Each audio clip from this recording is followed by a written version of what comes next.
Isaias 66:22-23.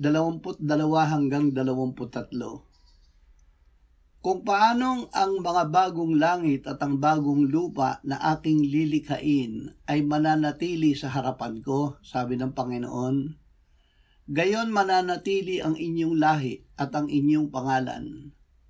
At mula sa bagong buwan hanggang sa isa pang bagong buwan, at mula sa isang sabat hanggang sa isa pang sabat, paroroon ang lahat ng laman upang sumamba sa harapan ko, sabi ng Panginoon.